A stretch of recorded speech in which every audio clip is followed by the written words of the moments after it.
porque muita gente do mundo empresarial ficou zangado. Um superchat aqui do Angry Dog Hob. Ele Opa. fala: Olá, eu gostaria de saber se as taxações do Trump permanecerão no próximo governo, caso ele seja do mesmo partido do Trump. E se por acaso os democratas ganharem, as taxações podem baixar?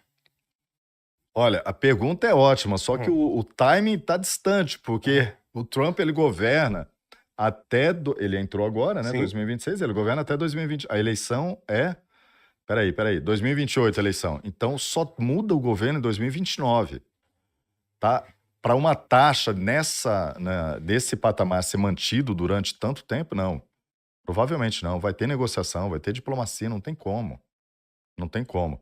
E provavelmente, se vier um próximo, um sucessor do Trump do Partido Republicano, a tendência é que a política diplomática, a política internacional continue a mesma. Só que vai ter mudança no Brasil primeiro, né? Teoricamente, né? Temos eleições no Brasil em 2026, a gente não sabe o que vai acontecer ainda. Tá? Pode ser que a mudança ocorra no Brasil antes e essas taxas todas já tenham acabado muito antes das eleições dos Estados Unidos. Né? Que a gente sabe que não é uma coisa boa para o Brasil essas taxas. Sim. A gente espera que elas, né, que a gente tenha liberdade e não tenha taxa, ponto. Mas o pessoal nos Estados Unidos tem chamado o Trump de taco, né? Trump always chicken out.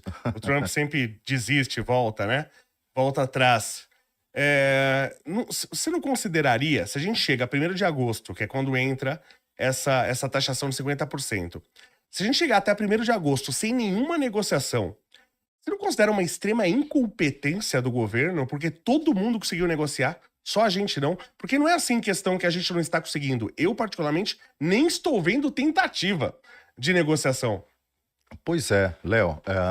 Hoje mesmo, alguns deputados entraram com pedido de renúncia, né, do atual diplomata, o chanceler brasileiro, que é o Mauro Vieira, que realmente ele é incapaz de negociar. Colocaram o Celso Amorim como o assessor especial internacional do Lula, que é a pessoa de confiança do Lula para questões internacionais. E o Mauro é um fantoche, ele não faz muita coisa, não é uma pessoa de iniciativa. Ele falou para a embaixadora, vai lá e fala com o Marco Rubio. A embaixadora foi, o Marco Rubio falou, não, é isso aí, ou vocês venham com uma proposta, uma formatação, ou não tem conversa, já está definido, né? Então, a diplomacia brasileira está atravessando um momento terrível. Terrível. A gente tem uma pessoa, um chanceler, que não representa a diplomacia brasileira. Você tem o Lula que, quando ele se mete a fazer diplomacia, ele erra em tudo que ele pode errar. Aí você tem a diplomata Janja, que consegue ser mal educada na frente do presidente da Indonésia, sem a menor necessidade, né? Provavelmente ela nem tinha que estar ali no Itamaraty naquela reunião. E aí você tem o Celso Amorim, que é completamente aliado ideológico do Lula e contra os Estados Unidos, aquele anti-imperialismo que, pelo amor de Deus, né, de 1960. Então, o governo ele precisa de ter essa competência. O que eu vejo dos outros ministros do governo Lula, uma serenidade muito maior, inclusive do Haddad, que a gente tem todas as críticas para fazer, mas que receberam demandas do agro, da indústria, do minério de ferro, das exportações de aço do Brasil, são as nossas commodities, do petróleo, do café. As outras 3, tirando o minério de ferro e petróleo, as outras 3 grandes pautas de exportação do Brasil, café, carne e soja. É agro. Né? E estão pressionando. E falar, bom, a gente precisa vender, não temos como substituir o mercado americano da noite para o dia por qualquer outro mercado, seja da Europa, seja asiático, não tem, nem do Oriente Médio. Sendo que os Estados Unidos é o maior importador do mundo, né? A China é o maior exportador do mundo, e o Brasil é o 25º no mercado, né, de compra e venda do mundo, de comércio exterior. Então o Brasil ele não tem um leque muito grande de negociação. Perder o mercado americano da noite para o dia é muito ruim. Sim. Né? Então esse governo tem que se mexer mesmo e rapidamente. Eu queria até, assim, porque o que eu tenho visto é que o Trump realmente ele coloca essas taxas, ele não quer cobrar 50% de imposto do Brasil. Não, Ele coloca para ser negociado e baixar. Por isso que eu falo que para mim seria uma extrema incompetência a gente chegar em 1º de agosto e a validação dessa taxa. O que eu particularmente entendo de tudo isso, né? Dado os absurdos que que o governo Lula tem feito, aproximação com o BRICS, querer substituir o dólar por outra. Lógico, se a minha moeda, a moeda do meu país é a moeda mais forte do mundo e é o que domina a economia, e alguém quer me boicotar, é meu inimigo número 1, essa É pessoa. verdade. Então eu entendo como grande culpado disso o governo Lula, por essas sanções e tal. E eu entendo também que o governo americano tem uma das maiores inteligências do mundo, talvez só perca de Israel, não sei. E que eles estão sabendo tudo que está acontecendo aqui no Brasil. Não precisa ninguém contar para. Eu entendo isso, posso estar errado. Só que apareceu que eu entendi que porque é o seguinte, vamos lá tentar resumir isso aqui. Então, entendendo isso, seria obviamente tudo culpa do governo Lula. Se chega 1º de agosto e não teve uma negociação, é a prova da incompetência do governo Lula. Mas aí aparece o Eduardo Bolsonaro lá nos Estados Unidos e ele meio que pega essa culpa pra ele. Ele, não, eu que fui lá. Tudo bem, fez um bom trabalho, você conseguiu as sanções ao ministro Alexandre. Tudo bem, mas você tá tirando a culpa do governo Lula. E, inclusive, nas últimas pesquisas, a popularidade do governo Lula aumentou 4 pontos percentuais. E se atribui a isso.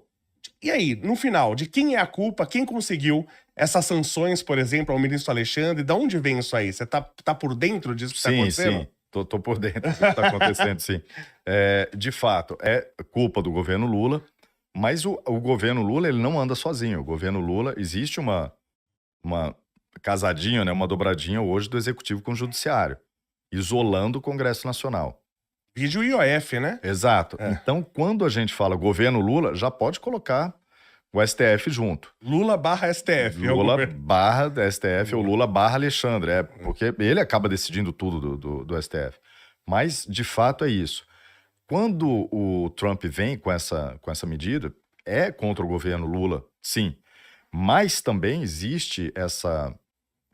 Vamos colocar 50% para cada, ou 60% do governo Lula e uma parte do STF. Que o Trump tem essa história mal resolvida da perseguição das eleições de 2020 nos Estados Unidos e de 2022 no Brasil.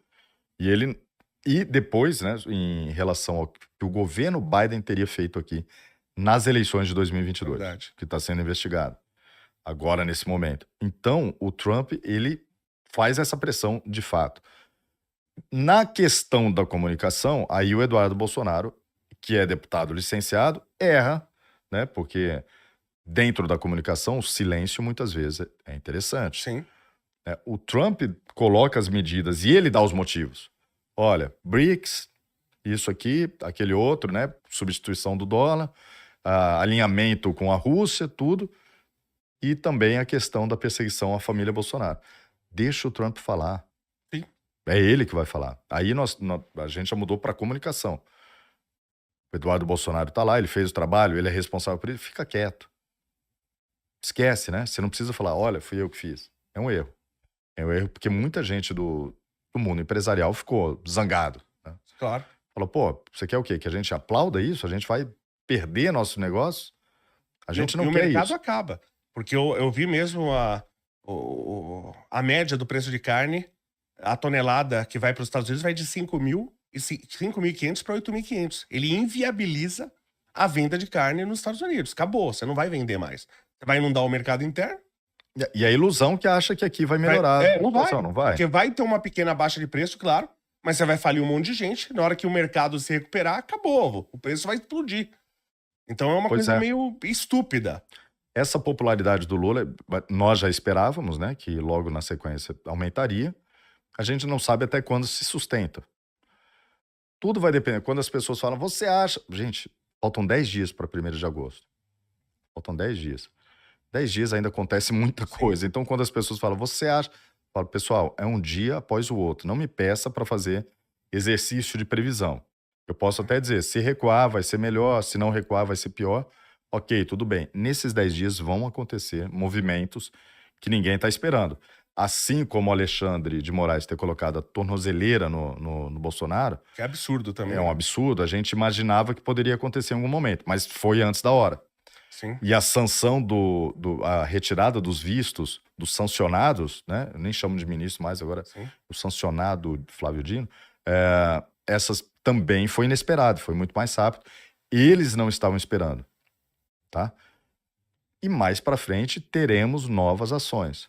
Agora, se vai acontecer em 2 dias, 10, 20, eu já falei, pessoal, né, controla a ansiedade, não deseja, né, wishful thinking, É. e o seu pensamento se transforme na realidade. Não é assim. Trabalha depois que acontecer, a gente vai definir como vai ser. Eu espero, de fato, que o governo brasileiro tenha um mínimo de inteligência para trabalhar e reduzir essa taxa daqui para lá.